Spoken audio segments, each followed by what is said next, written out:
ایک ملازم بڑا ہی تابعدار تھا۔ مالک نے خوش ہو کر اس کی 5,000 تنخواہ بڑھا دی، مگر تابعداری میں اس کا کوئی فرق نہ آیا۔ وہ بہت زیادہ مشکور بھی نہیں ہوا۔ مالک کو غصہ آیا کہ میں نے اس کی تنخواہ بڑھائی، لیکن یہ ہے کہ اچھے سے شکریہ بھی ادا نہیں کیا۔ اس نے اگلے ماہ 5,000 تنخواہ کم کر دی، مگر ملازم کی تابعداری اب بھی وہی رہی، کوئی شکایت نہیں کی۔ مالک نے اسے بلایا اور کہا، بڑے عجیب انسان ہو، میں نے تمہاری تنخواہ 5,000 بڑھائی پھر کم کر دی، مگر تمہیں کوئی فرق نہیں پڑا۔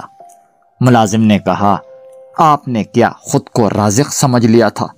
میرے ہاں بیٹھا ہوا تو اس سے اگلے دن آپ نے میری تنخواہ 5,000 بڑھا دی۔ میں سمجھ گیا کہ جس خالق نے بچہ دیا اس نے رزق کا انتظام بھی ساتھ ہی کر دیا ہے، سو میں نے اسی کا شکریہ ادا کیا۔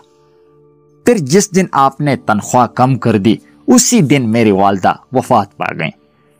میں نے جان لیا کہ وہ اپنا رزق اپنے ساتھ لے گئی، سو تب بھی اللہ کا شکر ادا کر کے مطمئن رہا، اور پھر بولا، صاحب یہ روزی روٹی کے فیصلے کہیں اور ہی ہوتے ہیں، ہم تو بس مہرے ہیں جنہیں آگے پیچھے کر کے اسباب پیدا کیے جاتے ہیں۔ اگر آپ کو یہ ویڈیو اچھی لگی ہو تو پلیز چینل کو ضرور سبسکرائب کیجیے گا۔ شکریہ۔